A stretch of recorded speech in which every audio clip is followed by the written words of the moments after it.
वासुदेवाय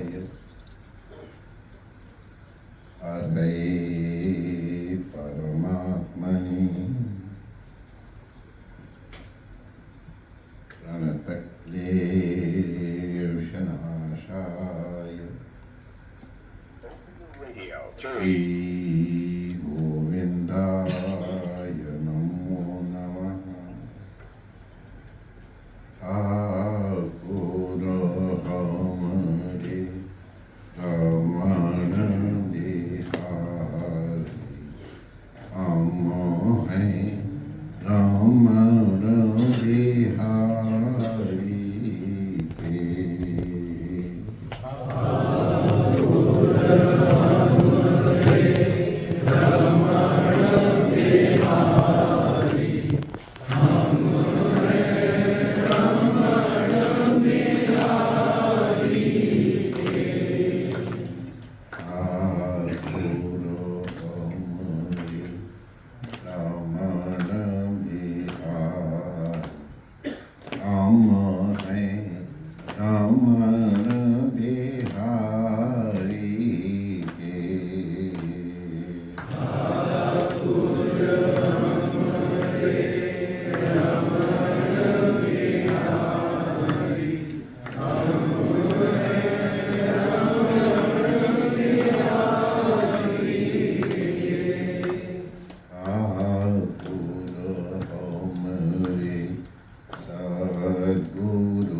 आनंद की जय जय श्री राधे।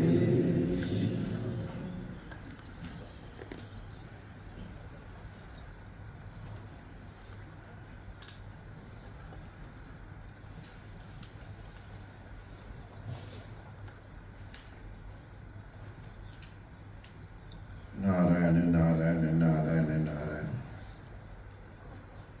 आज गुरु पूर्णिमा महोत्सव है और ये भाग्य की बात है कि आज गुरुवार भी है, गुरुवार भी और गुरु पूर्णिमा भी। हमारे पंडित जी ज्ञा प्रसाद जी गोवर्धन वाले कहा करते गुरुवार माने बस, फिर और कोई मुहूर्त नहीं, गुरुवार माने सब। आज गुरुवार भी है और गुरु पूर्णिमा भी है और बहुत परिश्रम से आप लोगों ने गुरु पूर्णिमा महोत्सव संपन्न किया।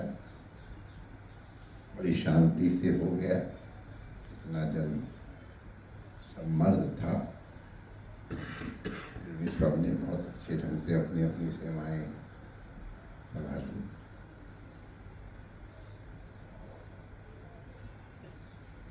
अपनी सेवा के द्वारा गुरु तत्व को प्रसन्न किया। इतने श्रम पूर्वक आप लोग पंक्तिबद्ध हुए, कितने कितने घंटे प्रतीक्षा करनी पड़ी। इन सब का आशय क्या है, हम क्यों कर रहे हैं? हमारे लिए ये गुरु पूजन अवश्य कर्तव्य क्यों?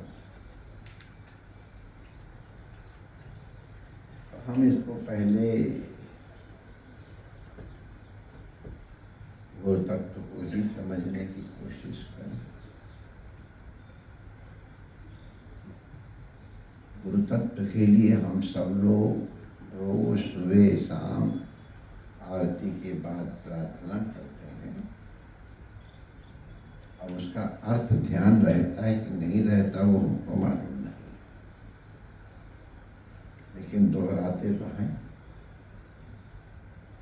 अखंड मंडलाकारम व्याप्तम येन चराचरम तत्पदम दर्शितम येन तस्मै श्री गुरवे नमः। इसी तरह के और भी श्लोक इसमें हम अपना प्रयोजन किसी श्लोक से साध लें। अज्ञान तिमिरांधस्य इत्यादि सब है। अज्ञान तिमिर के नष्ट करने वाले सद्गुरु को हम प्रणाम, जो ज्ञानांजन शलाका के द्वारा हमारे तिमिर रोग की रखते हैं। तो ये वो कहाँ रहते हैं? तो अखंड मंडलाकारम व्याप्तम येन चराचरम। तुम्हारे गुरु वो अखंड मंडलाकार माने समस्त ब्रह्मांड में व्याप्त है। व्याप्तम येन चराचरम, जिनके द्वारा समस्त ब्रह्मांड चर और अचर माने जड़ और चैतन्य, चलने वाले या बिना चलने वाले, चर अचर। व्याप्तम ऐसे तत्पदम, ऐसे गुरुजनों के चरणों का हम स्मरण करते हैं। इसका मतलब क्या हुआ? परमात्मा के लिए भी यही विशेषण लगाए जाते हैं। परमात्मा सर्वत्र व्याप्त है।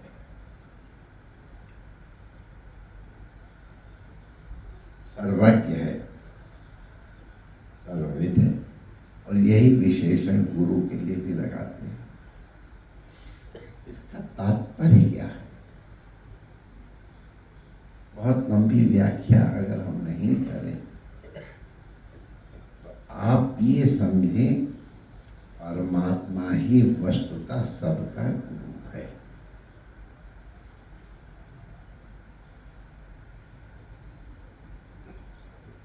वो सर्वत्र व्याप्त है। अभी आज जो दीक्षा वालों के लिए जो तैयार किया गया है दर्शन सीखने के लिए, उसमें ये बात कही गई, परमात्मा से मिलने का मार्ग सिवाय परमात्मा के और कोई बता ही नहीं।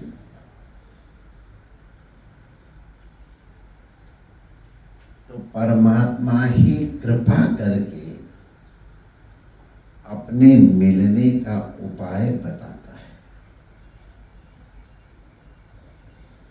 एक माध्यम देता है,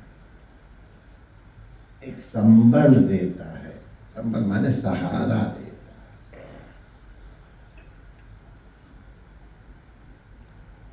वो सर्वत्र व्याप्त है। क्योंकि वो सर्वत्र व्याप्त है इसलिए उसकी कोई आकृति कैसे हो, जो सब जगह है, इसलिए ऐसी कोई आकृति नहीं जो परमात्मा की है। लेकिन साथ ही साथ ऐसी कोई आकृति नहीं है जिसमें परमात्मा न हो। दोनों बातें। भगवान के लिए कहा जाता है निर्गुण है और निर्विकार है।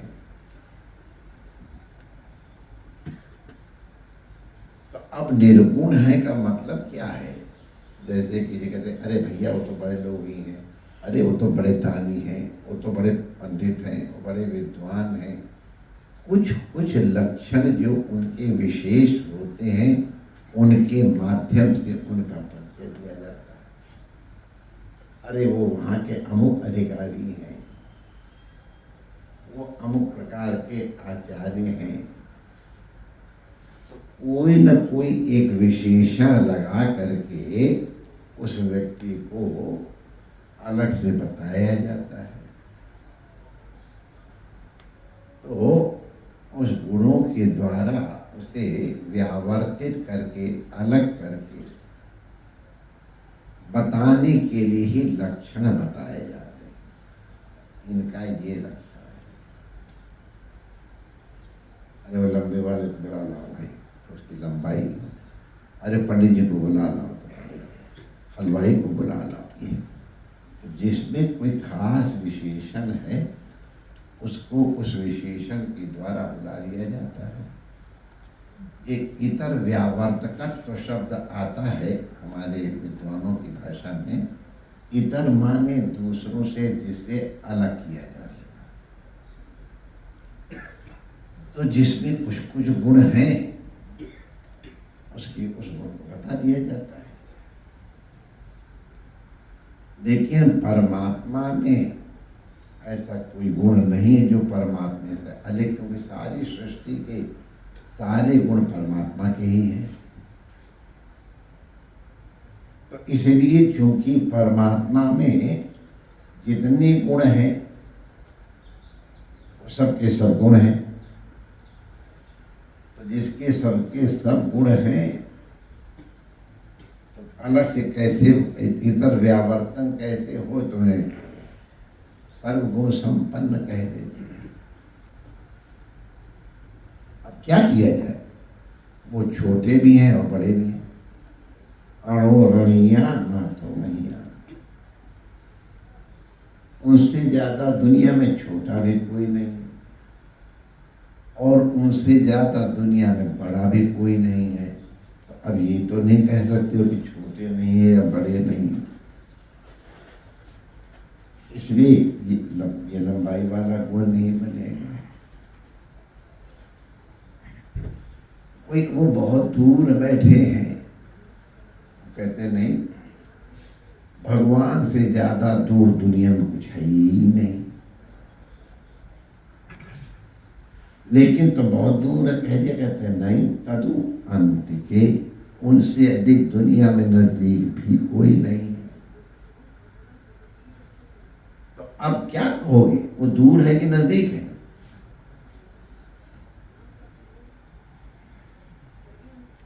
तो इसलिए इस तरह विद्वान, उनसे ज्यादा सर्वज्ञ, सर्वज्ञ सर्वविद। तो इसलिए भगवान क्योंकि सर्वगुण संपन्न है, जिनको निर्गुण कहते थे। कोई खास गुण होता तो कह देते भाई ये गुण है। तो ऐसे भगवान चराचर में व्याप्त हैं। इसका मतलब क्या है कि चराचर अलग है और वो अलग है क्या? अगर अलग अलग होए तो एक बड़ा होना चाहिए, एक छोटा होना चाहिए, तभी तो व्याप्त होगा। तो इसलिए परमात्मा व्याप्य व्यापक भाव से रहित है। वही व्याप्य है, वही व्यापक भी है। वही सृष्टि बनाने वाला भी और सृष्टि बनने वाला भी है।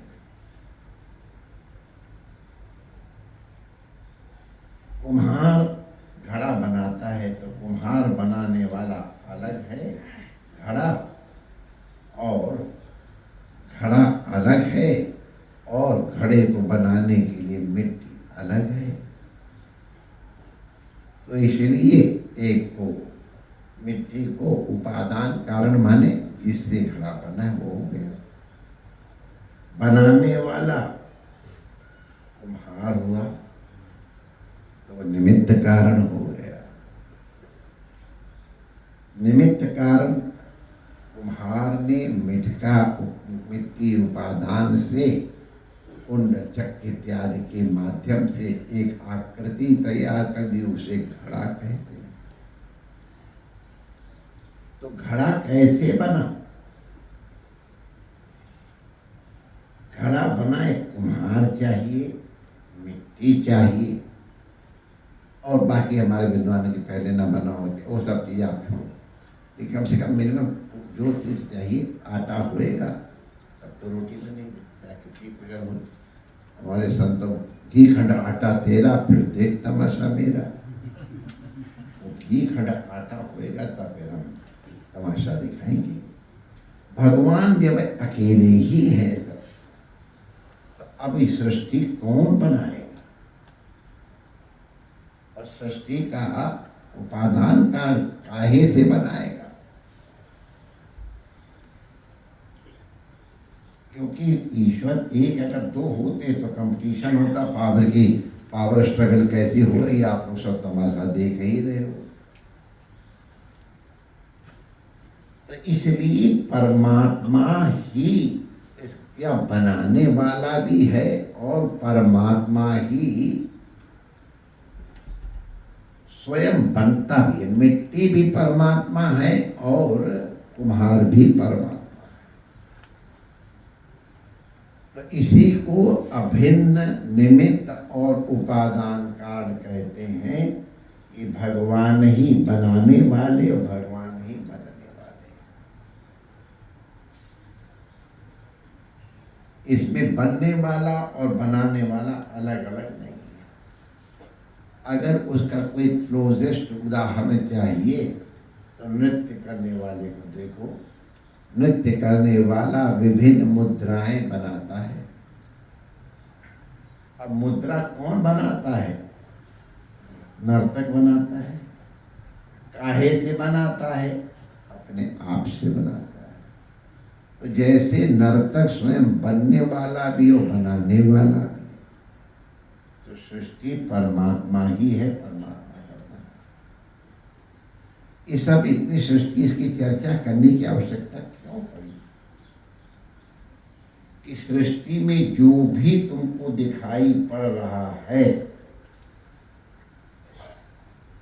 वो परमात्मा से अलग नहीं है। क्रिएटर भी, निमित्त कारण भी वही है। क्रिएशन भी वही है, उसका मटेरियल कॉज माने सामान भी वही है। तो इसका मतलब है संसार में जो दिखाई पड़ रहा है वो चाहे चलने वाला चाहे न चलने वाला वो परमात्मा ही है। ये भी हमने लॉजिक समझ लिया। तो व्याप्तम येन चराचरम, जो अखंड मंडलाकार है, उसके चराचर में हर जगह वो व्याप्त है। तो इसलिए गुरु को कहाँ ढूंढने जाओगे माय डियर, क्योंकि वो हर जगह है। आप लोगों ने भागवत में सुना ही होगा,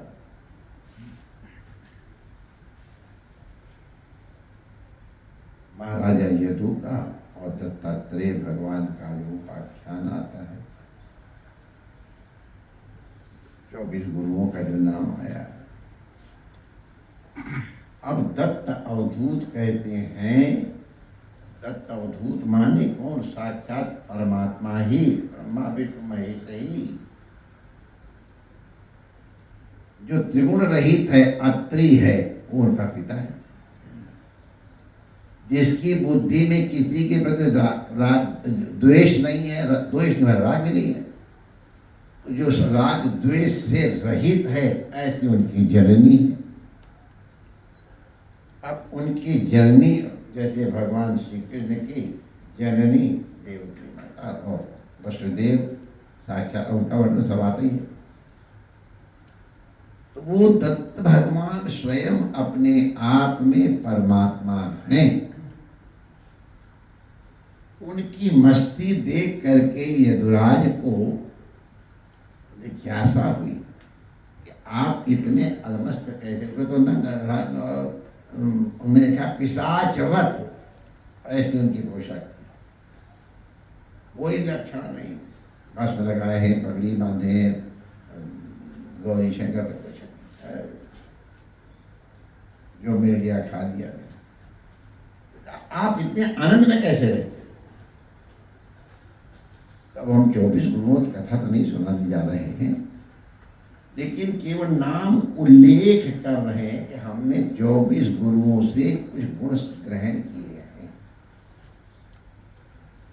उन 24 गुरुओं में कोई भी श्रोत्री नहीं है, कोई ब्रह्मनिष्ठ नहीं है, कोई ज्ञानी नहीं है, और किसी ने भी अवधूत जी को उपदेश अपनी क्रिया से माने वाणी से उससे नहीं किया है। और फिर भी अवधूत दत्त भगवान को सीखना था, उनसे सीख लिया। अब आप लोगों ने सब नाम सुना ही है। अब अजगर से सीखा उन्होंने। अब अजगर से किस भाषा में उनको बोला होगा बताओ? अजगर को गुरु बना लिया, मधुमक्खी को गुरु बना लिया। अरे और तो और पिंगला जैसी वेश्या को गुरु बनाया, बताओ? पिंगला भी गुरु, मांस खाने वाला पक्षी भी गुरु है, मधुमक्खी भी गुरु है। इसका मतलब क्या है? गुरु तत्व सब जगह व्याप्त है। तुमको उस गुरु तत्व के दर्शन करना है। गुरु तत्व के दर्शन कब तुमको होंगे? जब तुम्हें जिज्ञासा हो। जिज्ञासा अगर नहीं है तो ज्ञान की प्राप्ति नहीं होगी। अगर पिपासा नहीं है तो जल का आस्वाद नहीं मिलेगा। मुमुक्षा नहीं है तो भोजन का आनंद नहीं आएगा। इसी प्रकार से जब तक जिज्ञासा नहीं है तब तक ज्ञान की प्राप्ति नहीं होगी। इसलिए कोई भी चर्चा करने के पहले कहा जाता है ब्रह्म अथातो ब्रह्म जिज्ञासा, अथा तो धर्म जिज्ञासा। तो जिज्ञासा का मतलब है कि तुम्हारे जानने की इच्छा है तीव्र। तो जानने की इच्छा तीव्र है तो तुम क्यों तीव्र इच्छा उत्पन्न हुई? कि उस जिज्ञासु को मालूम है इनके पास ये चीज है, माने इनके पास ये ज्ञान है, इसलिए दे सकते हैं। तो जब देने वाले के पास अगर तुम्हारे ये ज्ञानी हैं, ये देंगे, तो आपके मन में उनके प्रति श्रद्धा जरूर होगी। अब हमको अगर बाइनोमियल थ्योरम पूछनी है तो फिर अब हम सुरेश सेठ से तो नहीं पूछेंगे अरे कितने हमारे को। उसके लिए हमको देखना पड़ेगा कि किसको बाइनोमियल थ्योरम कैसे मालूम है, उसके प्रति हम श्रद्धा करेंगे तब उससे पूछेंगे ये बाइनोमियल थ्योरम क्या हो। उसके प्रति तुम्हारे मन में श्रद्धा हो, श्रद्धा होगी तो ये बताएंगे, इसका जो है विश्वास होगा। बिना श्रद्धा और विश्वास के दोनों सिद्ध के बिन विश्वास। याभ्याम बिना न पश्यन्ति सिद्धा स्वान्तस्थमीश्वरम भवानी शंकरो वंदे श्रद्धा विश्वास। तो गुरु तत्व के भी लिए जब तक श्रद्धा और विश्वास नहीं है तब तक गुरु तत्व से कुछ भी प्राप्त नहीं किया जाता। सर्वत्र व्याप्त है, लेकिन सर्वत्र उस व्याप्त को देखने के लिए पहले कहीं एक जगह उसका अनुभव करना आवश्यक है। हमको सबको मालूम है कि इलेक्ट्रिसिटी माने बिजली सब जगह, ऐसी कोई जगह नहीं है जहां बिजली न हो। एक एक परमाणु में है, सबको मालूम होगा नहीं तो मालूम है जो सबसे छोटा टुकड़ा है जिसको परमाणु कहा जाता है, इलेक्ट्रॉन कहा जाता है,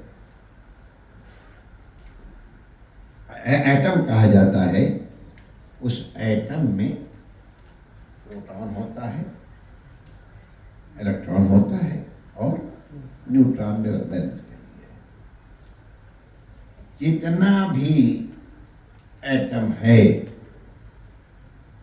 उसका जो इलेक्ट्रॉन है 1,86,000 मील प्रति सेकंड के वेग से,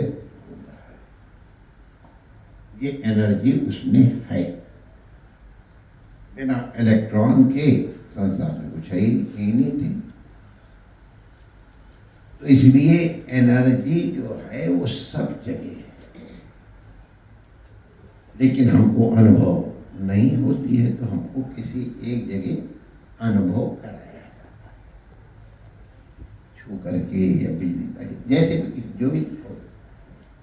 एक जगह जब मालूम हो जाता है कि बिजली ये चीज है, और जब ये मालूम हो जाता है इसकी ये शक्ति है और इसको इस तरह हैंडल करना है, तो हम उसका उपयोग कर पाते हैं। नहीं मालूम है तब उपयोग नहीं कर पाते। गुरु तत्व सर्वत्र व्यापक है निश्चित, बिजली की तरह, लेकिन कहीं एक जगह अनुभव करना पड़ता है।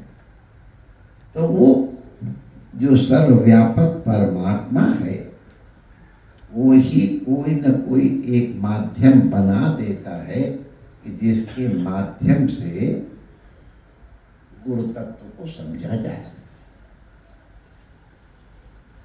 तो जैसे आप लोग, तो गुरु तो वही परमात्मा, आज हमने दीक्षा समय बताया, देखो गुरु तो वो तुम्हारा परमात्मा है, ये शरीर गुरु नहीं है। ये शरीर तो केवल माध्यम है। जैसे तुम्हारे शरीर है वैसे हमारे शरीर है। जैसे तुम्हारे शरीर में काम क्रोध आदि है, ये मत समझना कि हमारे में काम क्रोध इत्यादि नहीं, खूब है। तभी तो हम बता रहे तुम्हारे देवदारी ऐसे नहीं कहा जाता मर गया। हमने कहा हमको मालूम है इसलिए कह रहे हैं, काय को छिपाए। अरे शरीर ही काम से पैदा हुआ है, तो कहाँ से, जब तक शरीर का काम दूर हो जाएगा। अगर काम है तो कामात क्रोध हो भी जाते, क्रोध भी रहेगा। क्रोधात भवति सम्मोहा, भगवान गीता में सब रहेंगे। अब कितना कौन किसके ऊपर कंट्रोल कर लेता है एक अलग बात है, लेकिन ये कि हम उसको पार कर गए हैं, ऐसे धोखे में नहीं रहना चाहिए। कम से कम हमारे जैसों को तो नहीं रहना चाहिए। और इसीलिए कभी अगर ये प्रकट हुए तो हमको कहना मत, हमने पहले ही बता दिया हम में हैं। सब में जब तक शरीर रहेगा तब तक। एक बार प्रयागराज में, मैं उन महापुरुषों के नाम नहीं बताते, बड़े बड़े महापुरुष थे। उन महापुरुषों में पूछा गया था कि जो ब्रह्म साक्षात्कार कृत महापुरुष हैं उनमें काम क्रोध आदि होते कि नहीं होते। विकट प्रश्न था, लोग इधर उधर कर रहे थे। तब नहीं होना चाहिए, वो तो सब इंद्रजीत हैं, वो हो गए, सब सब बता रहे। एक महात्मा बड़े थे वे महापुरुष, मेरा मन हो रहा है उनका नाम भी ले दूं। उन्होंने कहा नहीं, ब्रह्म ज्ञान के अनंतर भी ये दोष हो सकते हैं, होते हैं, प्रकट हो सकते हैं। हेतु दिया, अरे भाई ब्रह्म ज्ञान तो तुम्हारा चिंतन है, शरीर तो तुम्हारा वही है। शरीर है, तुम्हारे संस्कार हैं, तुम्हारा चित्त है, उनमें वो सब लक्षण रहेंगे ही। कहीं जरा सा प्रमाद हो गया वो उद्भूत हो जाएंगे। इसलिए उन्होंने कहा, प्रश्न ये था कि अगर ब्रह्मज्ञानी में दोष उनके फिर लोग निकट जाने में ऐसे क्या करेंगे। उन्होंने कहा नहीं ठीक है, उनके पास जाने में सावधानी रखो। एकदम से अब 6 महीने पहले अभी घर से निकले हैं और सोच लो हम काम क्रोध के विजयी हो गए, अब ये तो तुम्हारी बुद्धिमानी है। कहाँ से हो जाएंगे 6 महीने? जन्म जन्म मनी तन कराही, 60,000 वर्ष तक तपस्या, निंदा की दृष्टि से नहीं, सावधान से कहा जा रहा। 60,000 वर्ष तपस्या की थी विश्वामित्र जी ने, और भगवती मेनका ने आके और शकुंतला की प्राकट्य कर ही दिया। तो इसलिए उन्होंने बहुत स्पष्ट कहा, दोनों को ही सजग रहना चाहिए। अगर हो तो इसको स्वाभाविक मान लेना। कुछ संत इनमें से कुछ दुर्गुणों को जानबूझ के अपने में ले आते हैं, जीने का बहाना करते। प्रसंग चल गया तो बताए दे रहे हैं। कुछ महात्मा हमारे बड़े क्रोधी हो, मार के पत्थर भगा देंगे। अब क्रोध कोई अच्छी चीज महात्मा का लक्षण नहीं है, लेकिन हम तो ऐसे महात्माओं से मिले हैं। और वो बात अलग है, हमको देख के पत्थर तो नहीं चलाया, लेकिन कोई जाकर पत्थर चलाते थे। हम तो उनके पास गए, मार देंगे 2-4 पत्थर, क्या होगा, कुछ बताएंगे तो भाई है। इसी तरह एक हमारे कश्मीर वाले ऐसी बढ़िया गाली देते थे कि, और उनकी गाली सुनने के लिए महाराजा आते थे कश्मीर के, पति पत्नी सही। ये हमारे पठानकोट की तरफ लोग आए हुए हैं। एक मामून जगह, मामून में हमारा एक आश्रम है। हमारे गुरु जी जगत गुरु श्रीचंद भगवान वहाँ पर विराजे, और पीपल को हरा की जगह है, शिव जगह। तो एक बार हम जब अमरनाथ यात्रा करके आए थे कुछ संतों के साथ, तो वहाँ रात को पहुँची, तो वहाँ एक विचित्र महात्मा रहते थे। भगवान को इस तरह की विभत्स गालियाँ देते थे, इतनी विभत्स गालियाँ देते थे कि हम तो सन्नाटा खा गए। अरे हम आपसे हमको दोहरा भी नहीं पाएंगे, विभत्स गालियाँ देते। बड़ा विचित्र महात्मा, बड़े सिद्ध है वो गड़बड़ा। हमको उनकी गालियाँ सुनने का फिर दूसरे मन हुआ, तो तब तक उनको पता चल गया ये तो ये है, ले अब हमारा घाटा हो गया। बड़े सिद्ध महात्मा, अब वो गाली देते हुए बड़ा आदर करने लगे इसका। बाकी भगवान को गाली देते थे, भगवान उनको पत्थर कहते, सारा ये पत्थर मानता नहीं है इस तरह से। और दूसरी भी बढ़िया बढ़िया बातें क्या बताएं, कौन कौन सी क्रिया भी सब सिद्ध महात्मा थे, रखे थे अपने। रामकृष्ण परमहंस देव जी महाराज बड़े चटोरे थे, बड़े चटोरे, जिह्वा का लौल्य बहुत था, खाने पीने के बड़े शौकीन। उनकी जीवन क्या था, अरे जब कोई बढ़िया भोजन बंगाल में भोजन बनता बड़ा बढ़िया है भाई, हर जगह बनता है अपनी अपनी अलग अलग चीजें, लेकिन बंगाल की तो विधि वो 6 रस रोज बनते हैं, कड़ुआ भी बनेगा, खट्टा भी बनेगा, मीठा भी बनेगा, सब हम उसकी व्याख्या नहीं कर रहे हैं। तो वो उसे रहा ना जाए तो भोजन बनना तो वहीं जाकर रसोई में खड़े हो जाते थे। ठाकुर जी क्या करते हो आप, क्या कहेंगे आप, इतने बड़े महापुरुष, और वो परमहंस तो थे ही, सब जानते हैं कि सेन साहब जैसे जो समय के अद्वितीय विद्वान थे उनको गुरु करके मानते, तो ये एकदम ऐसे गवारों की तरह बोलते थे। शायद इसलिए लगा दे रहा हूँ, किसी ने कुछ कहा तो कहते मैं वेद, जो मैं कहता हूँ वो वेद है। तो कोई वेद के पंडित जी आए और कहा महाराज हमने तो आपकी वेद में नहीं दिखाई पड़ी। न दिखे तो क्या हुआ, नहीं लिखा होगा उन्होंने, हम जो करें वो वेद है। इस तरह से थे, चटोरे इतने। एक दिन भरपेट भोजन खूब डट के खाते थे, हमारे यार ले लो ये ले लो ये लो, जैसे कहा जाता है, चलो भैया पेट भरा हुआ। अरे ठाकुर इलायची की भी जगह नहीं है। मुझे उनका नाम भूल गया, उनके एक सेवक थे, उसमें गर्मा गर्म सन्नाटेदार जलेबी लेके आ गए। ठाकुर हमें जलेबी नहीं है शेषी, मैं जलेबी लेके आता हूँ। हाँ दाओ। तो सब लोग हंसने लगे थे। अभी तो आपके पेट में इलायची रखने की जगह नहीं, जब जलेबी की जगह उत्तर देते, बड़ा बढ़िया उत्तर, आप उसको बहुत कहते तो वायसराय की गाड़ी का पहिया है। जगन्नाथ के मंदिर में जब यात्रा होती कितनी भीड़ हो, लेकिन अगर वायसराय की गाड़ी आएगी तो उसके टायर को तो जगह मिलेगी ही मिलेगी। तो वायसराय की गाड़ी का पहिया। तो एक दिन किसी ने कहा ठाकुर जी आप क्या करते हो? तो सुनो, मेरा काम पूरा हो गया है, मेरी जीने की आवश्यकता नहीं। मैंने इसको जानबूझ के लाद रखा है कि जीने का कोई बहाना बनता रहे। आप संतोष को क्या बताएंगे? जिस दिन मैं भोजन के लिए मना कर दूं, समझ लेना अब ठाकुर गए, ये लक्षण है। मैंने ये बात कही कि कभी कभी वास्तविक भी होता है और कभी कभी उनका लादा हुआ भी होता है। तो ये होता क्या है, कई बार हमको दृष्टि कहीं और लगा लेती है, अपेक्षा कुछ बहुत कर लेते हैं। दोनों ही ठीक है, अपने को सावधान भी रहना चाहिए और उसको सब, तो गुण दोष सब में रहते हैं। अगर परमात्मा ने कृपा करके आपको गुरु तत्व से परिचय देने के लिए इस शरीर को माध्यम बनाया है, तो आप ये ध्यान रखना, गुरु तो वो है, ये माध्यम है।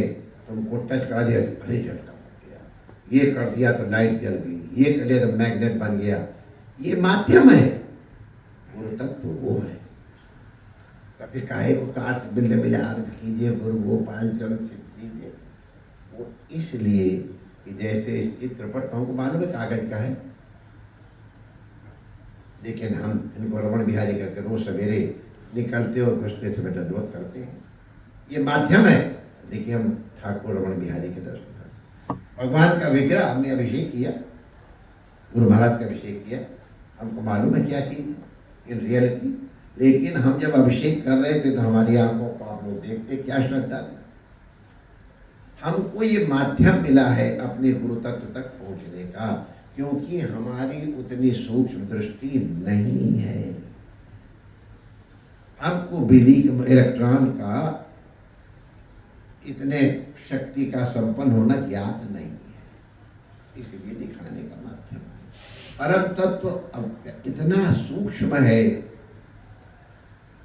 इतना सूक्ष्म है कि मन और वाणी वहां पहुंच नहीं पाती। जो भी कहा जाएगा, कहीं भी वेद में भी कहा जाता है, वो भी परमात्मा का संकेत करता है, परमात्मा को नहीं कहता। एक बड़े अच्छे महापुरुष थे, चलो नाम ही ले देते हैं, जरा नाम सतर्क रहना पड़ता, लोग उल्टा पुल्टा लगा लेते हैं। बड़े अच्छे महापुरुष थे, तो वो तो जब भी प्रवचन देते थे तो किसी का उल्लेख नहीं करते कि वेद में ये लिखा है, गीता में ये लिखा है, भागवत में नहीं, बस जो बोलना है धड़ाधड़ बोले। और उनके प्रवचन सूत्रात्मक होते, बड़े बड़े महापुरुषों को हमने उनके सूत्रों का प्रयोग करते हुए देखा है। आप बड़े से बड़ा नाम ले दो, मैं कह दूंगा हाँ उन्होंने किया। एक दिन वो स्वर्ग आश्रम की घटना प्रवचन दे रहे थे, वो एक विद्वान भी वहां आए हुए थे, उनका आप लोग जानते हैं, दोनों को जानते हैं। तो उन्होंने कहा महाराज आज आपने जो प्रवचन दिया है वो उपनिषद में इस तरह लिखा हुआ है, आपने उपनिषद बात कही है। उन्होंने कहा नहीं, हमने जो कहा है वो प्रमाण है। उपनिषद जहां से आया है, हमारा ज्ञान वहीं से आया है, वो संस्कृत में लिखा हुआ है, हमने हिंदी में तुमको कह दिया। वेद स्वयं कहते तत्र वेदा अवेदा भवन्ति, वहां पर वेद अवेद हो जाते हैं, क्योंकि वो वाणी का विषय ही नहीं है, और वेद वाणी का लिए बिना हो नहीं सकता है। तो माय डियर, हमने ये चर्चा इसलिए खास तौर से चलाई, उस सूक्ष्म के पहुंचने के लिए उपाय। वही परमात्मा कृपा करके काश एक कबूतर बनाने के, हमको अब तक याद है हमारी माता जी ने क्या बनाना हमको सिखाया था।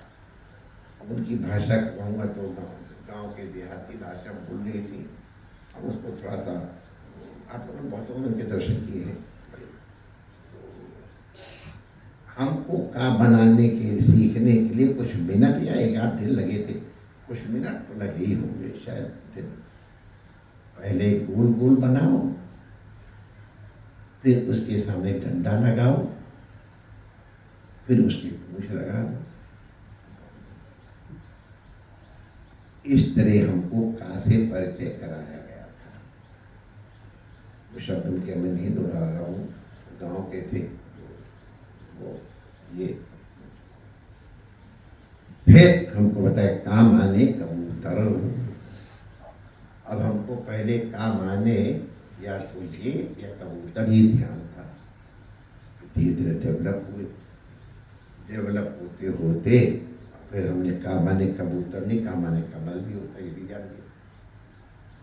पहले क्या है, का माने कमल ही नहीं, कमल नयन भी होता है।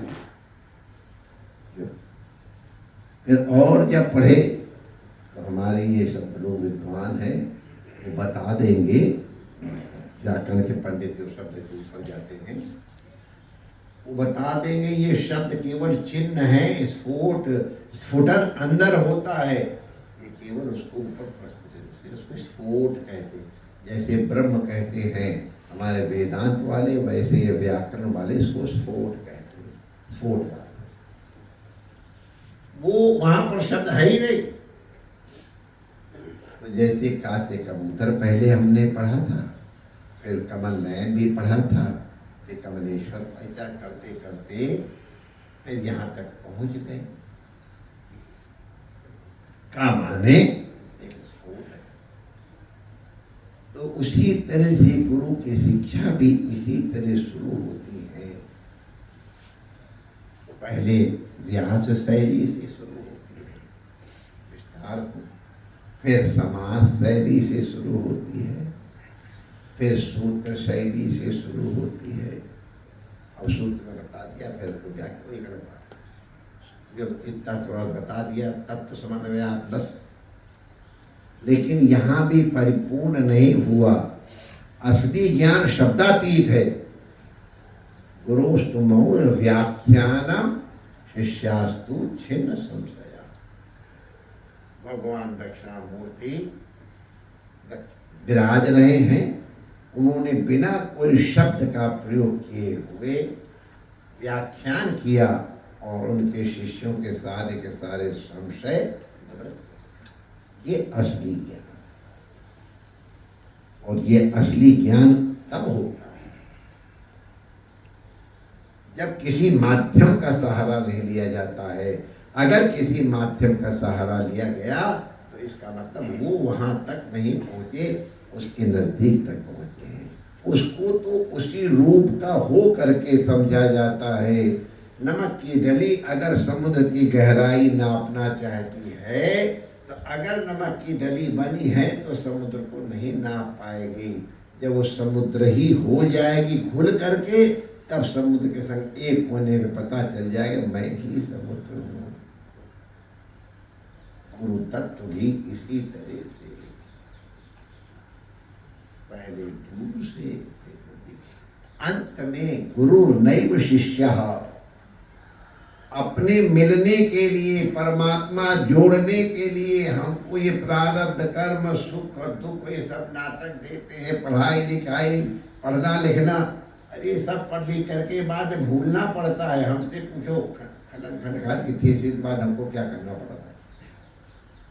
तत्र वेदा अवेदा भवन्ति। ले पहले वेद पढ़ो, कितना मर के और कहते हैं फिर अवेद हो जाता है। ले, लेकिन जब तक नहीं पहुंचे तब तक नहीं।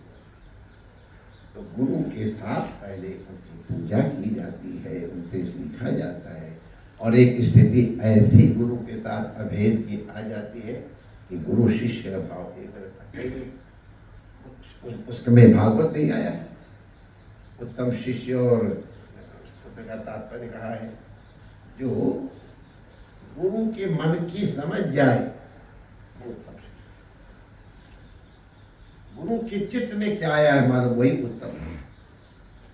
भक्तमाल के जो रचयिता है नाभा भगवान, वो अपने गुरुदेव की सेवा कर रहे थे।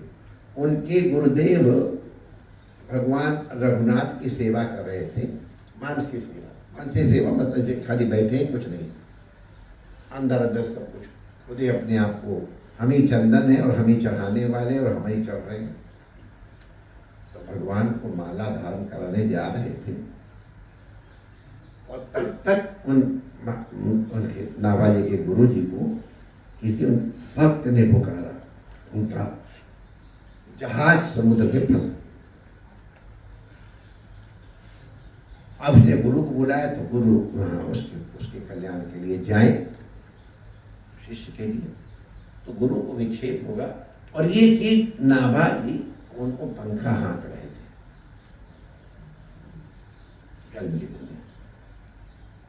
तो इतनी जोर से नहीं हाँक रहे थे, गुरु डिस्टर्ब हो, धीरे से नहीं पसीना आ जाए। उनको पता चल गया गुरु जी का से बुलाया बात, उन्होंने ऐसे जरा पंखा कर दिया बस। अरे वो तो नाटक था, उनकी सामर्थ्य वैसी हो जाती। तो ऐसे कर दिया तो तूफान से जहाज निकल गया। गुरु जी आपके भक्त का जहाज निकल गया है, अब आप भगवान को माला धारण कराइए। भगवान झुके खड़े हैं। ये गुरु शिष्य की एकता है।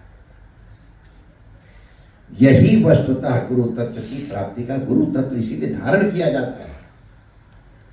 अंत में अभेद। तो ये सीढ़ियां हैं। उत्तमश्चिंतितम कुर्या, प्रोक्तकारी आज्ञाकारी जो है ठीक है, मध्यमा। कई लोग गुरु की आज्ञा पालन तो करते हैं लेकिन अश्रद्धा से करते हैं, उसको थर्ड क्लास कहा है। अकर तो चरित्र, और उसको तो फिर जो आज्ञा नहीं मानता उसको कह दिया भाई शिष्य को। ये सीढ़ियां हैं वहां तक पहुंचने की। ये सेवा वगैरह जो हम लोगों से आते हुए कराई जाती थी, हमारे गुरु के पास बहुत सामर्थ्य थी, लेकिन हमने यहाँ खूब गोबर उठाया है, खूब डलिया में मिट्टी भरी है, और गोबर उठा सब डाला है, गुरु जी को थोड़ा जरूरत थी, हमको जरूरत थी। इसके अंदर का गोबर निकले तो बाहर की गोबर। सेवा अपने लिए होती है माय डियर, कई लोग दिखाने के लिए भी करते हैं। तो कहना तो कई लोग उल्टा अर्थ न लगा लें। आज अभी हम बता तो रहे थे, लेकिन कहेंगे नहीं, उसका उल्टा अर्थ हो जाएगा। माने कई लोग गुरु जी को दिखाने के लिए सेवा करते हैं, जो आएंगे तो झड़ लगा। देखो मैं आपके क्या समझा रहा हूँ। कई लोग हमारे उसके पहले ही चुपचाप, सबरी मैया को देखो, संत लोग उठे उसके पहले ही तो उनके यहाँ सब झाड़ू बहाड़ू लगा के सब इधर रख के फूल धर करके वो चली आती। दिखा दिया तो उतना पुण्य बढ़ गया। तो हमारा ये सीढ़ियाँ है, सीढ़ियाँ पार करते करते गुरु के पास अभेद अनुभव करना, यही लक्ष्य। तो अब इस शरीर के साथ अभेद थोड़ा होगा, लेकिन इस शरीर के बिना अभेद की अनुभूति नहीं होगी, इसलिए शरीर की उपयोगिता है। तो इसके गुण दोष न देख करके अपना काम निकालना चाहिए, इस दृष्टि से शुरू किया गया है।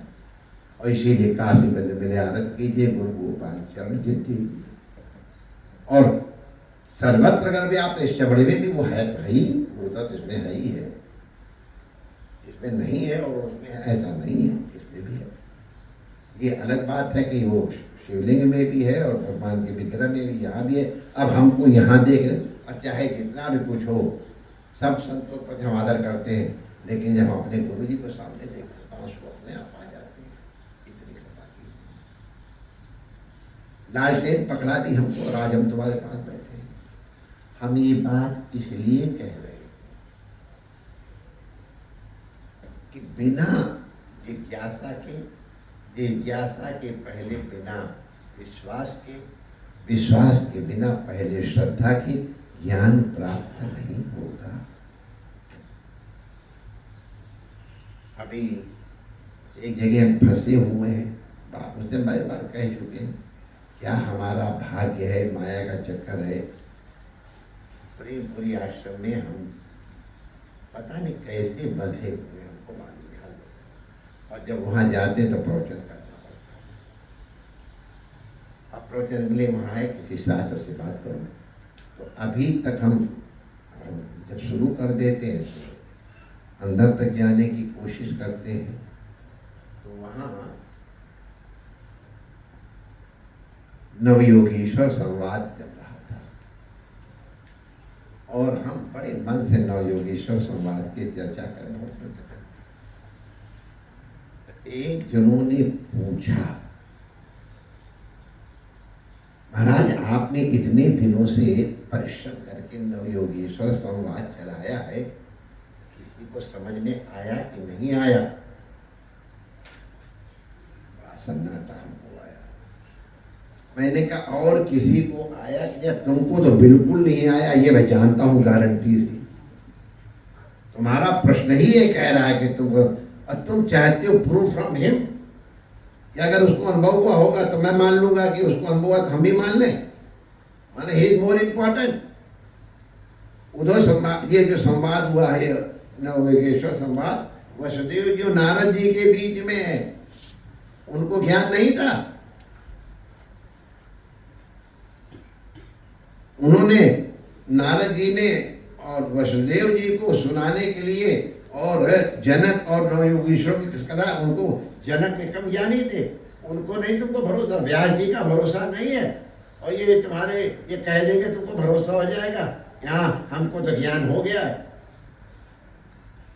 इसका मतलब है कि तुमको सुना करके हमको कोई फायदा नहीं हुआ, लेकिन तुम्हारा फायदा हुआ हो न हुआ हो, मेरा फायदा वो अच्छा वाला आपका। अरे हमने ऐसी बहाने हमने नवयोगीश्वर संवाद की चर्चा करी, और करने के पहले सोचेंगे तब तो करेंगे। तो पहले जाना थी, पहले सोचा, फिर मुंह में लाए और फिर कहा, तो हमारा कल्याण तो हो ही गया। कम से कम उतना तो हमको आनंद आया ही कि हमने नवयोगीश्वर संवाद किया।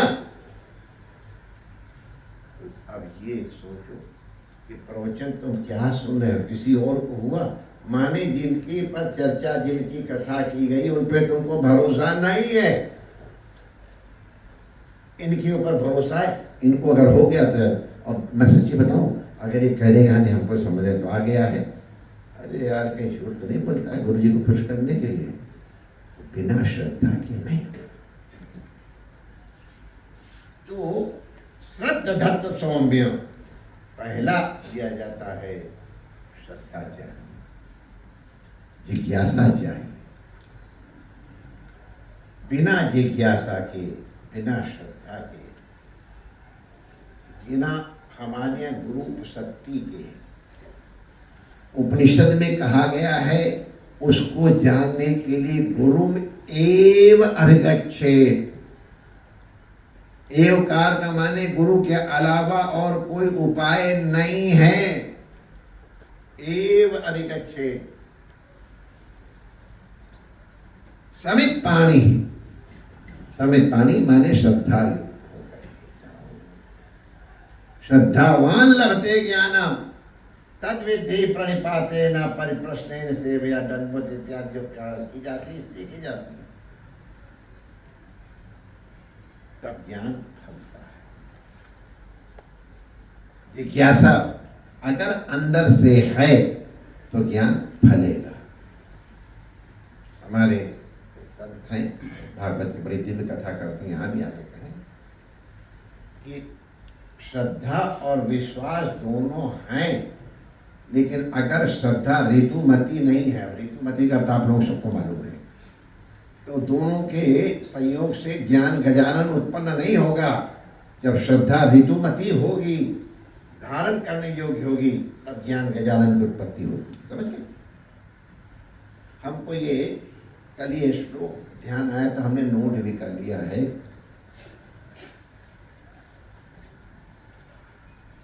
उद्धव जी भगवान श्री कृष्ण से प्रश्न करते हैं।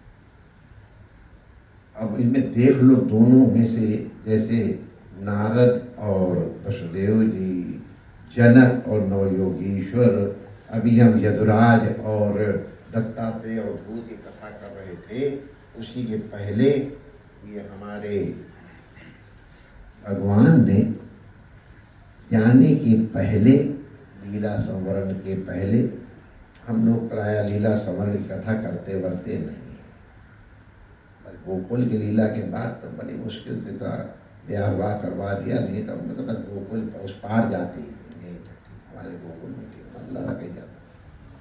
फिर भी एकादश स्कंद में बात आती है, 10वें स्कंद के बाद, तो भगवान को लगा अब मैं जा रहा हूँ,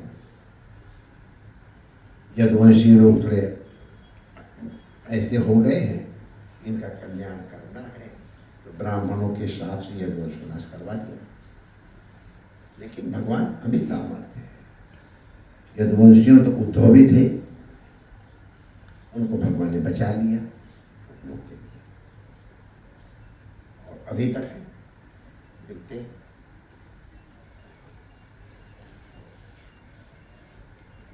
उनको भगवान, वो बहुत बड़े ज्ञानी थे, साक्षात बृहस्पति के शिष्य हैं, ये वर्णन है भागवत का। तो ज्ञान तो उनको बृहस्पति ने मिल गया था, और भक्ति की दीक्षा गोपियों ने दे दी थी, गोपी प्रेम की ध्वजा। तो उनके पास ज्ञान भी था, उनके पास भक्ति में वैराग्य नहीं था। जिस तरह का वैराग्य भगवान चाहते थे, तो भगवान ने उनको वैराग्य का उपदेश देने के लिए संन्यास लक्षण की चर्चा की। अब देख लो उद्धव कौन है, भगवान को तुम लोग जानते ही हो। भगवान स्वयं अपने मुंह से कहते हैं, उद्धव मुझसे इतना भी कम नहीं है, न्यून भी कम नहीं है, मेरा प्रतिरूप ही है, फिर भी उसको भी उपदेश की आवश्यकता है। समझ लो how important this dialogue is. Hindi में ये कितना महत्वपूर्ण ये परिचर्चा है, ये श्रीमद् भागवत की एकादश स्कंद में। और ये जब 24 गुरुओं का अवतार है, उसकी पहले की भूमिका है 24 गुरुओं के अवतार की कथा भगवान श्री कृष्ण ने उद्धव को ये वैराग्य समझाने के लिए। तो जब भगवान ने कहा कि भाई संन्यास के लक्षण कुछ बताया, वो तुम नहीं बताना चाहते हैं, तो उद्धव ने कहा महाराज, अच्छा उद्धव कह रहे भगवान से हमको ले चलो, और फिर कहते हैं नहीं, हम जान गए असली शिष्य तो वही है जो गुरु की इच्छा का पालन करे, हम रहेंगे, आपकी कथा, आपकी कीर्तन और उनका चिंतन करते ही हमारा जीवन यापन करेंगे। वही उद्धव किया। कहते बहुत उसने आया है, रिक्वेस्ट की महाराज हमको भी अपने साथ ले चलो, मैं तुम्हारे से बिना नहीं रह पाऊँ, कलयुग है। भगवान ने कहा लेकिन रहे, और उन्होंने अब तक बहुतों कल्याण किया है। बद्रीनाथ में भी सेवा कर रहे हैं जहाँ भेजा, और यहाँ हमारे ब्रज में भी आप लोग जानते ही हो उद्धव कुंड जो है ना, उधर उद्धव कुंड है और इधर उद्धव क्यारी है। इनके बीच में अभी भी हमने संतों से सुना है लता पताओं के रूप में अभी भी विद्यमान है, और बहुतों को, अरे और छोड़ो, कम से कम एक तो प्रमाण है ही है,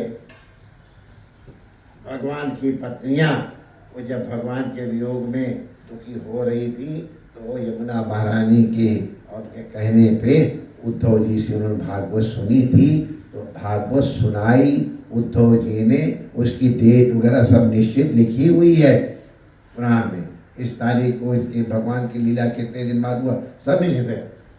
उनको भागवत सुनाई और वो सुनाई वो, लेकिन ये तो प्रमाणिक पुराण की बात कह रहा हूँ। इतने बड़े के डायलॉग है, इतना इम्पोर्टेंट होगा उद्धव, इतना इम्पोर्टेंट और भगवान का क्या कहे, हमारी जो अपनी प्राइवेट मोस्टेस्ट इम्पोर्टेंट टेस्ट, गलत है सब जानते हैं लेकिन मेरा क्या करूँ। तो जब उद्धव ने कहा महाराज आपने जो संन्यास के लक्षण कहा, ये तो इट्स नॉट इजी, कहाँ से कर पाऊंगा, अरे कम से कम संसार में जिनके मन लगे हुए वो कहाँ से कर पाएंगे, आप ऐसा उपदेश दो जो सबको निभ जाए, देख करके बताओ, सबके ऊपर देख करके औकात तब बताओ, आप मुझे सिखाओ मैं कैसे इसका पालन करूंगा। तो उद्धव जी ने भगवान के गुणों का वर्णन करके फिर प्रश्न किया। यही मैं श्लोक तुम लोगों के सामने समझ आता है, लेकिन सामने कह के कर रहा हूँ, आप लोग इसको देख लेना, एकादश स्कंध में है। प्रणताय अनुरक्ताय प्रपन्नाय च कथ्यताम। मैं जो आपसे पूछ रहा हूं ना, उसको आप कृपा करके बताओ। क्यों? मैं प्रणत हूं, कल चर्चा शायद संदर्भ हुई, मैं आपके लिखा तद्विधि प्रणिपातेन, मैं प्रणत हूं, मैं आपको प्रणाम कर रहा हूं। लेकिन आपको मालूम है प्रणाम भी कई तरह के होते हैं, दुनिया में तो ज्यादा ही होते हैं। हमारे कल हमने सुनाई कथा, वो क्या दोहराए, संत का लोटा चुराने के लिए वो कैसे दंडवत करी थी उसने। तो ये कभी कभी प्रणत, अरे दुष्ट की झुकना, बिल्ली का शेर का झुकना, धनुष का झुकना बड़ा खतरनाक, नमन नीच के अति दुखदायी। तो प्रणत हो रहे हो तुम, तो इसका ही कालखंड तुमको बता दे। नहीं आपका प्रणत, मैं आपका अनुरक्त हूँ। प्रणताय, मैं आपके प्रणत हूँ, मैं शरणागत हूँ, लेकिन अनुरक्ताय, मैं अनुरक्त भी। अनुरक्त एक बड़ी इंपॉर्टेंट चीज है। जैसे हम अब किसी सेठ के यहाँ प्रणत, उसकी हर आज्ञा का पालन करते हैं, लेकिन क्यों कर रहे हैं? की पत्नी ने कहा है अब ब्याह हो गया है, आगे सब होने वाला है, घर चाहिए, उसमें ये चीजें चाहिए, वो सब आप लोग मालूम है। तो वो सेठ की सेवा तो कर रहा है, बहुत डिवोटेड होके कर रहा है, लेकिन उसका प्यार सेठ से नहीं है, उसका प्यार पत्नी से है, जिसके लिए बुरी बात नहीं है, पत्नी को प्यार करना ही चाहिए, जो नहीं करते गलती करते हैं, खूब करना चाहिए। तो लेकिन उसकी अनुरक्ति सेठ से नहीं है। इसी तरह से कई लोग भगवान के प्रणत तो करते हैं, लेकिन उनसे मांगते कुछ अलग हैं। तो भगवान इज ए मीडियम, वो हमारे लक्ष्य नहीं है, तुम्हारे माध्यम से हमको ये मिल जाए। तो भगवान इसी तरह से गुरु का भी होता है। नमस्कार तो कर रहे हैं, कई नमस्कार हमने कल उदाहरण दिए थे कि कैसे नमस्कार किए जाते हैं। हमारे उसमें शायद ये 2 बजे में आषाढ़ भूति की कथा आती है, गुरु जी की पोटली बनने के लिए, और बड़ा शरणागत हुआ था आकर के। तो वो कथा देर हो रही है, नहीं करेंगे। तो कई लोग प्रणत होते हैं, लेकिन ऊपर ऊपर से प्रणत होते हैं, अंदर से नहीं। अगर अंदर से भी प्रणत हो रहे हैं तो उनकी अनुरक्ति कहीं और होती है। तो ध्यान है, हमारी उनकी बड़ी बहन प्रिंसिपल हमारी दया भगवती विराजमान है, उनके हृदय माई हमारी बड़ी संरक्षिका थी एक तरह से। अगर मैं तुम्हारे गुरु जी से दीक्षा ले लूँ तो आप मुझे एडमिशन दे दोगी? ये सच्ची घटना है। तो एडमिशन चाहिए, इसलिए तुम्हारे गुरु की शरण में आ रही हो। अनुरक्ति हमारी एडमिशन में है, गुरु में नहीं है। पत्नी की अनुरक्ति है, सेठ में नहीं। तो नहीं, मैं आपका प्रणत भी हूं और मेरी अनुरक्ति भी है प्रभु श्री कृष्ण आप में है। तो मुझसे अनुरक्ति है, लेकिन तुम्हारा भरोसा तो किसी और के ऊपर। कई लोग प्रेम भी करते हैं, नमस्कार भी करते हैं, लेकिन उनकी आस्था कहीं और होती है। अगर किसी की आस्था परिपूर्ण नहीं है तो केवल शरणागति से और केवल अनुरक्ति से नहीं मिलेगा। प्रपत्ति चाहिए। तुम्हारे अलावा हमको अगर किसी और से चाहिए, क्या है, मांगो तो गोपाल से, न मांगो तो गोपाल से, और लड़ो तो गोपाल से, और आई लव यू करो तो गोपाल से, सबका सब भगवान। भरोसा तुम पे है दृढ़। मुझे सूरदास जी ने लिखा, भरोसा दृढ़, छोटा मोटा भरोसा नहीं है, दृढ़। इन्हें क्या दृढ़ता पूर्वक। तो मैंने प्रणत भी हैं, अनुरक्त भी हैं, लेकिन अगर भरोसा नहीं है, दृढ़ आस्था नहीं है, तो भी लेकिन मेरे में ये सब के सब हैं। प्रणताया अनुरक्ताया प्रपन्नाया च, इसलिए आप कथ्यता मुझे बताओ।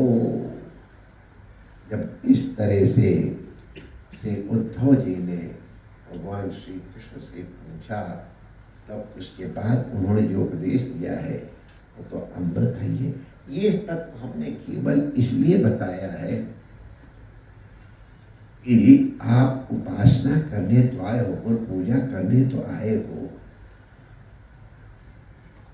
ये ध्यान किया उद्धव के उपदेश को। हम प्रणत हैं कि नहीं है, हम अनुरक्त हैं कि नहीं है, हम प्रपन्न हैं कि नहीं है। हम लोगों ने थोड़े दिन पहले सुना था, गुरु कहते जाओ मैंने तुमको दिल्ली की स्टेट दे दी, और आकर के चले। गुरु जी ने कहते हैं ठीक, गाड़ी में बैठ के पता नहीं कहाँ जा रहा, दिल्ली जाना है, दिल्ली जाएगा क्या करो, पता सुनिए आपने गडेरी पे, लेकिन सिद्ध हो गए सब कुछ। ये आस्था भी गुरु पे है, अनुरक्ति भी गुरु से है, प्रवृत्ति भी गुरु से है। ये सब चीजें होने पर दोष दृष्टि नहीं हो। दोष दृष्टि अगर हो जाए तो बिगड़ता क्या है? दोष दृष्टि होने पे गुरु की तो कोई हानि नहीं है। उसको नरक जाना होगा तो नरक जाना पड़ेगा, जाएगा ही अपने कर्मों से, और स्वर्ग जाना तो जाएगा अपने कर्मों से। तुम्हारा सब बिगड़ जाएगा। दोष दृष्टि होते ही तुम्हारी ब्रह्म दृष्टि, गुरु दृष्टि, ईश्वर दृष्टि खत्म हो जाएगी। यही भगवान के लिए। कल हमसे पूछा गया था कि भगवान से कोई चीज मांगो इतना लेट क्यों करते थे? मैंने कहा माय डियर, हम सब भगवान के संतान। माँ अपना हृदय काट करके और सब्जी बना के बच्चे को अच्छी लगे तो बना के खिला देंगे, बड़ी खुश होगी। लेकिन घर में दही बड़ा बने, माय एक्सपीरियंस, और इतने बने कि नौकर चाकर खा रहे हैं। लेकिन अगर हमको दही बड़ा न दिया गया ऑन रिक्वेस्ट, रिक्वेस्ट क्या, ऑन वीपिंग, रो करके भी, और लियो मूंग की दाल का पानी सुड़को, अब क्या बीती होगी हमारे ऊपर, तुम लोग कैसे बताओ। अब नहीं, अब तो हमारे आगे से कुछ ही बताने जा रहा था कि हमारे यहाँ से छीन लेते हैं, नहीं होगा। अब बुरा नहीं लगता है, प्यार करते हैं। तो पहले हमको बड़ा बुरा लगा, नौकर चाकर तो करा, मुझे झूठ बोल रही है, सगा बेटा मैं, और मुझे झूठे दही बड़ा बने ही नहीं, अब बने तो खराब बने, 100 बहाने झूठ। मुझे बड़ा गड़बड़ काम है, सच बोलना सबसे आसान काम है, झूठ बोलना बड़ा डिफिकल्ट है। एक झूठ को संभालने कितने झूठ बोले, और बड़ा सतर्क रहना पड़ता है। उस समय हमने क्या कहा था, कहीं डिफरेंट डायलॉग हो गया तो गड़बड़ा जाएगा। तो झूठ बोलना बड़ा कठिन है, बड़ी ट्रेनिंग की जरूरत है। और सच बोलना तो ठीक है, उतना तो हर बात है, वही कहेंगे। तो बड़ा इतना झूठ बोल करके हमको दही बड़ा नहीं दिया था। आरती घंटी बज गया, हम अपना पत्र बंद करते हैं। तो हमको उस समय मालूम नहीं था, तो मैंने माता जी के लिए और भावनाएं कही। हमारा जब ऑपरेशन कराया था तो मैंने उनको बड़े बड़े अच्छे वाले नाम बताए थे। अब उनको पीछे जब अकल आ गई तो समझ में आ गया कि वो उनकी कृपा थी। कहीं बड़ा मांगने पर भी नहीं दिया, और मुंह के दाल का पानी न मांगने पर जबरदस्ती सुड़काया। भूख लगी तो क्या करते? माँ की कृपा थी। हमारे जीवन का और अनुभव एक आध बार हो गया। मैंने भगवान को टेस्ट किया, भाई मैं पढ़ा लिखा हूँ यार, तो हमारी बात मान लिया करो। बहुत रिक्वेस्ट की, आज बहुत साल हो गए उसको, लेकिन नहीं माने, बड़ा बुरा लगा हमको। वेरी अनविलिंगली वो जो चाहते हमने किया। थोड़े दिन बाद पता चला अगर उन्होंने हमारी बात मान ली होती तो हम कहीं के ना रहते, और उनकी बात अनविलिंगली हमने मान ली तो हमारा बड़ा कल्याण हो गया, हमारा जीवन ही बदल गया। बिलीव मी, उस एक घटना से बड़ा परिवर्तन आया। तब से मैंने भगवान से कह दिया, माय डियर, तुमको जो करना हो सो करो। मैं जान गया तुम यार हमसे ज़्यादा इंटेलिजेंट हो, अब उतने हम इंटेलिजेंट, अगर हम कभी कुछ कह भी दें तो कोई ज़रूरत नहीं कि हमारी बात तुम मान ही लो, यू डिसाइड। उसके बाद हमारी मौज ही मौज है। तो ये इसको शरण है। प्राप्ति की जो चीज़ आवश्यक है वो बताने के लिए कहा गया कि अगर इन शरीरों के प्रति तुमको ये भाव रखने के लिए कहा जा रहा है तो इसलिए कहा जा रहा है कि शरीर इम्पोर्टेंट नहीं है। सर्वदेव नमस्कार केशवम प्रतिगच्छति। तुम्हारे सारे नमस्कार उस गुरु के लिए ही जा रहे हैं। ये तो माध्यम है, इसके माध्यम से तुम्हारे सामने प्रकट हुए, इसलिए हम इस माध्यम को भी प्रणाम करते हैं। और फिर भी जिन लोगों ने मूर्ति को ही भगवान माना है उनको मैं वेरी क्लोजली जानता हूँ। इस मूर्ति ने ही जो रमण बिहारी कई बार नहीं करते दिखाई पड़े, उस मूर्ति में ये वो बताने कहने में कष्ट होता है, दिखाते। अगर हमारी आस्था है तो ये विग्रह भी हमको वही सुख देता है। गुरु पूर्णिमा के अवसर पर हम गुरु तत्व को समझने की कोशिश करें। परमात्मा में गुरु में कोई भेद नहीं है। परमात्मा की उपासना, गुरु की उपासना एक है, उसका लक्ष्य भी एक है। परमात्मा के साथ अभेदानुभूति, उससे दुखों की आत्यंतिक निवृत्ति गुरु परमानंद की प्राप्ति होती है। आज गुरु पूर्णिमा के अवसर पर हम सब लोग उस परम गुरु को, जो सर्वेशां पूर्वेशां अपि गुरु काले अनवच्छेदात् है, उनको वंदन करते हैं और वो कृपा करके हमारे अज्ञान रूपे अंधकार का निवृत्त करके ज्ञानांजन शलाका से और ज्ञान प्रदीप प्रदान करें। जैसे हमको लालटेन मिली, वैसे आप सबको लालटेन मिल जाए, ऊंचा नीचा सीधा टेढ़ा दिख जाए। जो करना है वो कर सको, जो न करना हो न कर सको, और लक्ष्य की प्राप्ति करो। जय श्री कृष्ण। पूर्णिमा की बहुत बहुत शुभकामनाएं।